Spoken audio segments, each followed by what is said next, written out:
Salut à tous, bienvenue dans Réflexion Santé Naturopathie avec Jean-Brice Tivan. Aujourd'hui, je vais répondre à la question pourquoi je préfère jeûner le matin plutôt que le soir. On va parler donc de chrononutrition, de jeûne intermittent, de protéines au petit déjeuner et de la loi de la répartition de l'énergie vitale, une loi fondamentale en naturopathie. Alors, je suis Jean-Brice Tivan et je vais me représenter pour ceux qui ne me connaissent pas très rapidement, c'est pas très souvent que je le fais dans certaines de mes vidéos. Alors pour faire court, je dirige la formation à la sienne de naturopathie depuis plus de 20 ans.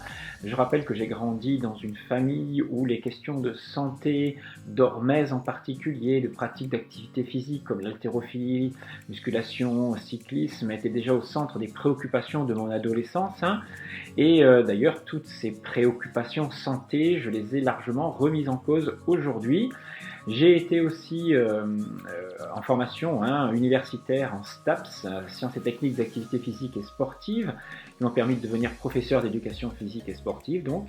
Et aujourd'hui, après des études en naturopathie, 30 ans de recherche, de consultation, d'expérimentation, je propose dans ces podcasts une réflexion autour de la santé.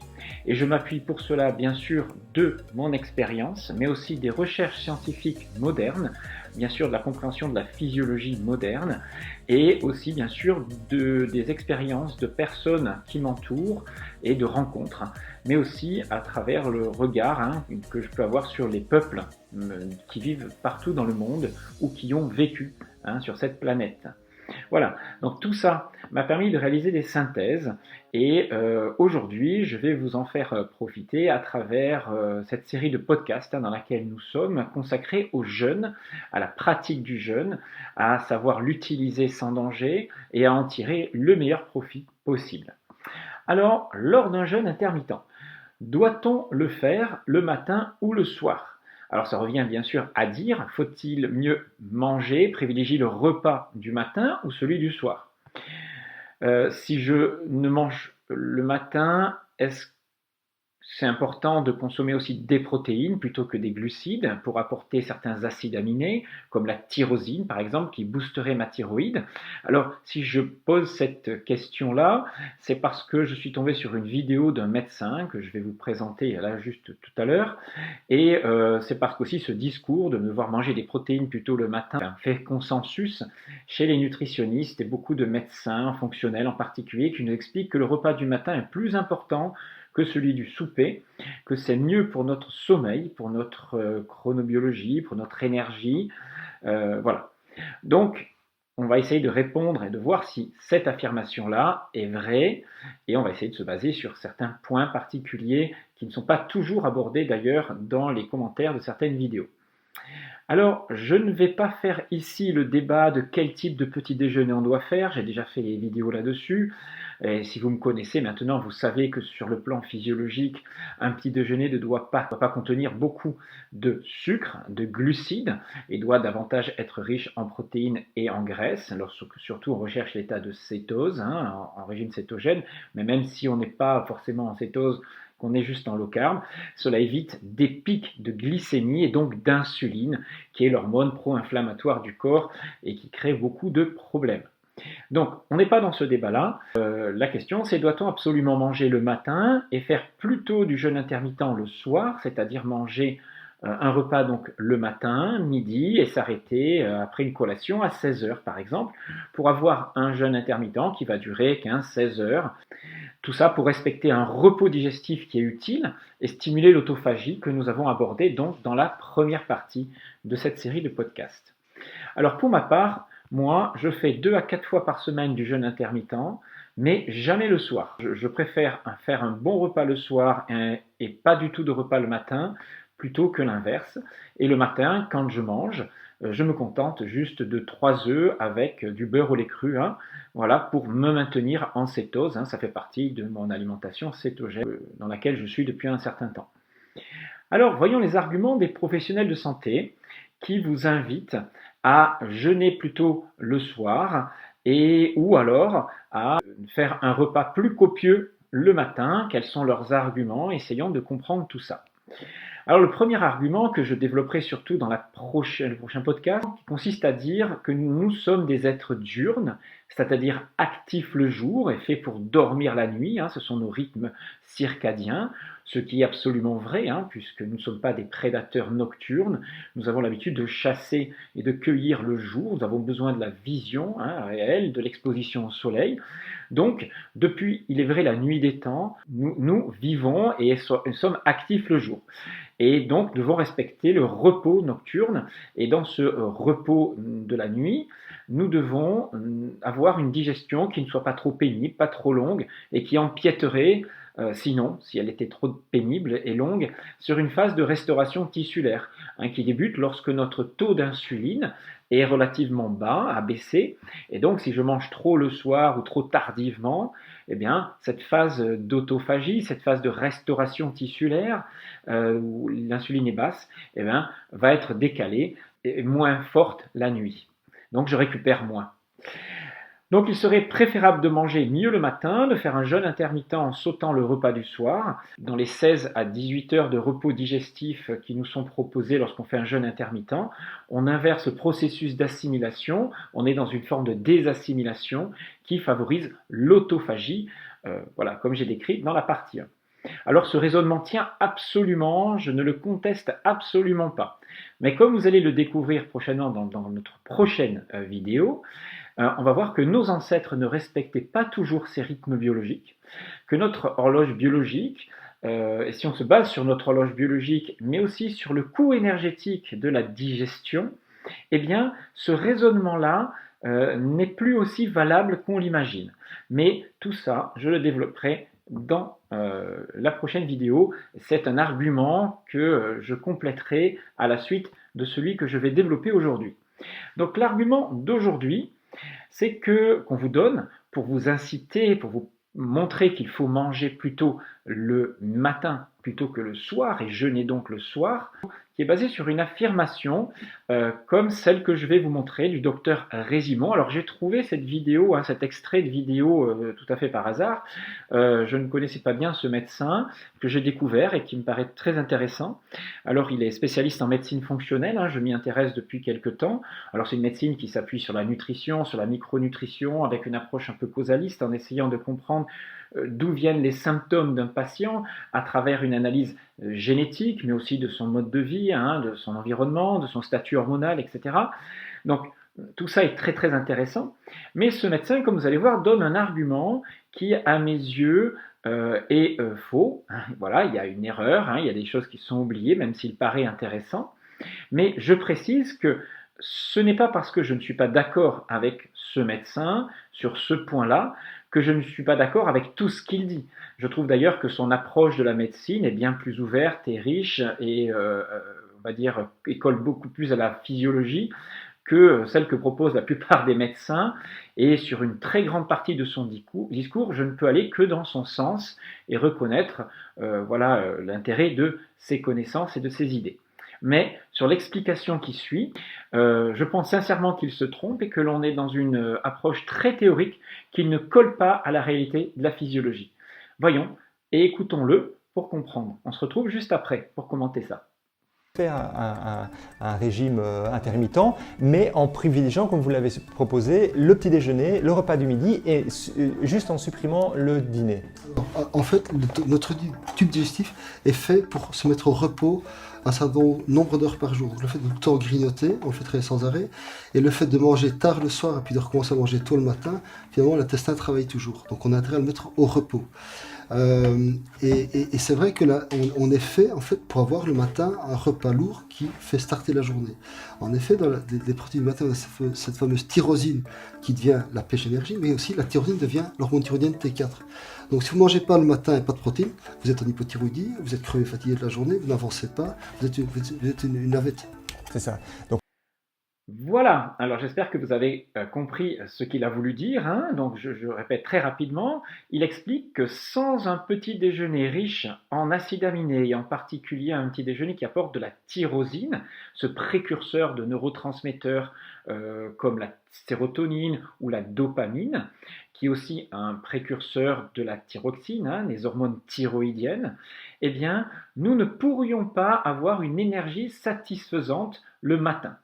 Il parle même de lavette si l'on ne consomme pas suffisamment de protéines le matin et qu'au bout de 3 semaines d'un tel régime de jeûne intermittent, on finirait peut-être même dépressif.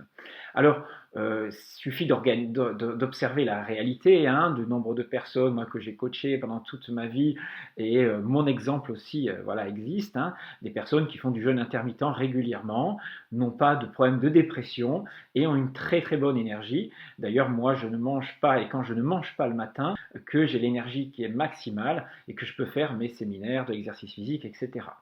Alors, si on observe vraiment ce qu'il nous dit et qu'on essaye de comprendre et de raisonner, voilà comment on peut déconstruire cette idée-là. Déjà, supposons que je consomme au petit déjeuner des œufs, du poisson ou de la viande, hein, des protéines complètes, hein, les plus intéressantes, les plus faciles à digérer pour un estomac quand il a une bonne acidité. Hein. Eh bien, ces aliments-là vont devoir donc transiter dans notre estomac, y rester environ 2 heures, hein, c'est le minimum pour qu'une bonne digestion de ces aliments-là protéiques animales se fasse correctement. Ensuite, il y a le temps de digestion du duodénum, donc encore peut-être presque 1 heure avant qu'il y ait une assimilation intestinale qui fasse se dérouler encore pendant quelques heures, hein, sans doute.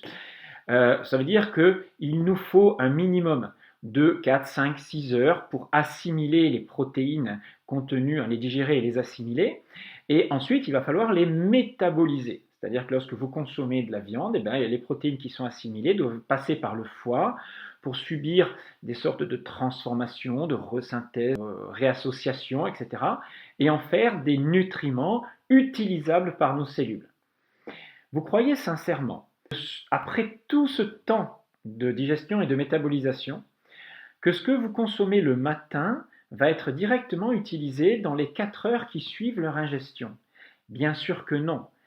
Vous avez compris que ces protéines, il leur faut un certain temps avant d'être utilisables.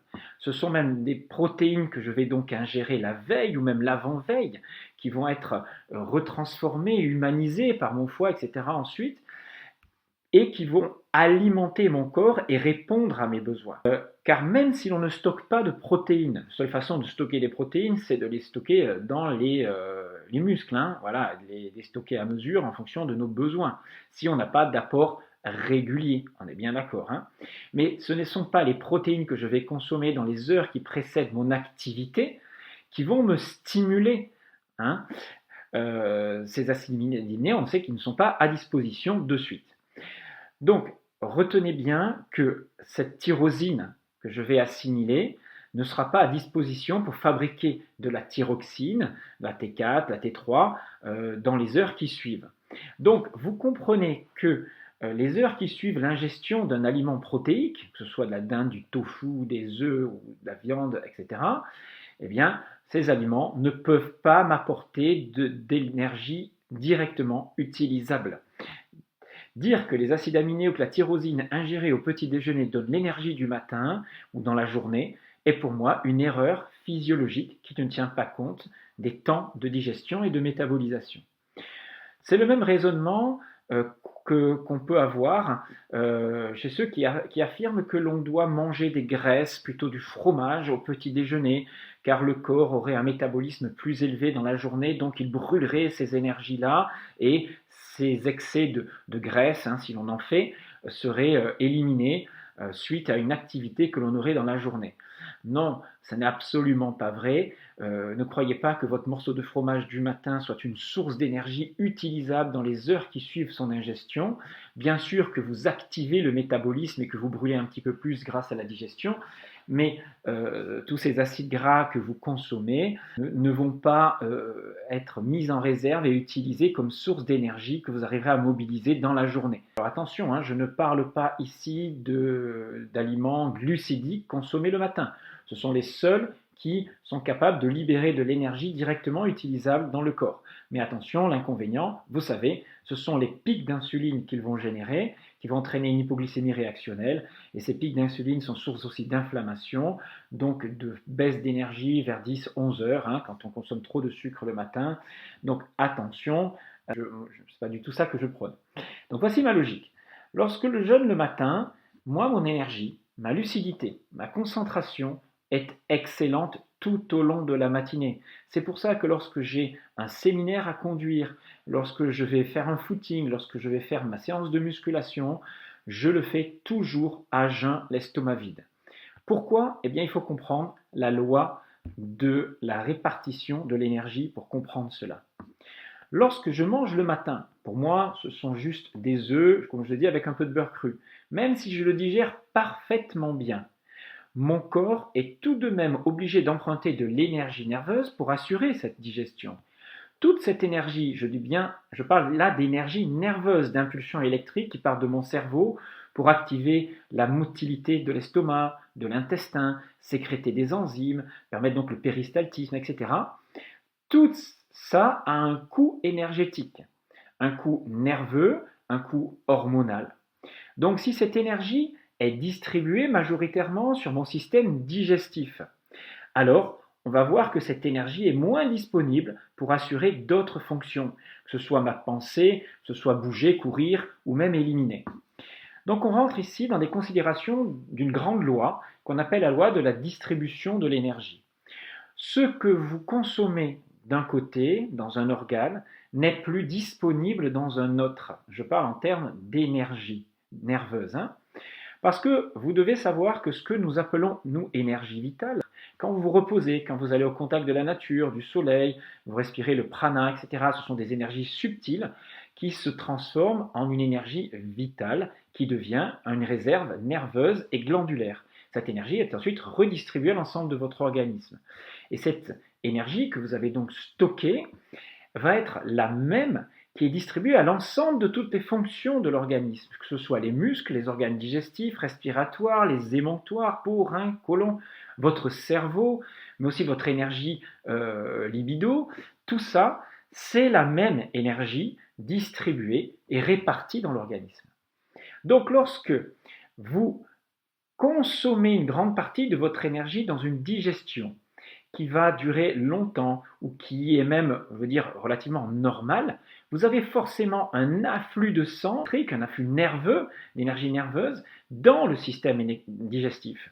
On a un afflux de sang dans le système splanchnique, on a une très grande perfusion de l'intestin par le sang, mais donc ce sang, cette énergie nerveuse, n'est alors moins disponible dans vos muscles, dans votre cerveau, pour être actif mentalement ou physiquement. D'ailleurs, il y a un proverbe romain très connu qui dit « un estomac plein n'aime pas penser ». C'est-à-dire qu'une digestion trop grosse, un repas trop copieux, va entraîner moins de disponibilité pour réfléchir, pour travailler intellectuellement, pour faire de l'exercice physique. Et vous savez très bien qu'après un bon repas, ou à midi, ou même le matin, eh bien, vous n'avez pas forcément envie d'aller faire un travail physique ou intellectuel. Vous n'avez qu'une envie, c'est faire une bonne sieste. C'est ce que fait d'ailleurs n'importe quel prédateur qui a chassé, qui a fait son festin du gibier qu'il a attrapé. Et pendant son temps de digestion, eh bien, il dort. Mais maintenant, imaginez que vous êtes attaqué dans la rue, vous vivez un gros stress psychologique. Votre système nerveux, qu'est-ce qu'il va faire? Eh bien, il va vous mettre en mode combat ou en mode fuite. C'est-à-dire que toute votre énergie nerveuse et glandulaire, et votre sang d'ailleurs, tous vos nutriments vont immédiatement être orientés vers vos muscles, votre système respiratoire, votre cerveau, pour vous mettre en vigilance maximale. Votre état hormonal va basculer avec des doses d'adrénaline, de cortisol qui vont monter. Vous êtes en sympathicotonie, c'est-à-dire en tension nerveuse, en état de stress si vous voulez, mais tout ça va se faire aux dépens d'une digestion qui va être instantanément arrêtée. Ce n'est pas le moment de digérer quand on est menacé. C'est le moment de sauver sa peau et d'amener toute son énergie dans les muscles et le cerveau. Donc, dans une situation où vous vous sentez menacé ou simplement stressé par une information intellectuelle, par votre travail psychique, par quelque chose qui vous fait douter, par une tension nerveuse quelconque, à ce moment-là, il n'est plus urgent de digérer et toute votre énergie va être dérivée de la digestion vers d'autres organes. Notre corps ne sait pas faire différentes choses à la fois, surtout quand ces activités sont antagonistes. L'activité physique ou intellectuelle suppose que la digestion soit diminuée, voire arrêtée, pour libérer de l'énergie là où vous en avez besoin pour être efficace, c'est-à-dire dans votre travail physique et intellectuel, dans vos muscles et dans votre cerveau. Donc si je veux de l'énergie à disposition le matin, pour aller travailler, pour aller faire de l'exercice physique, pour répondre à des exigences, on va dire, mentales, psycho-émotionnelles, etc., croyez-vous qu'il faille beaucoup vous alimenter le matin?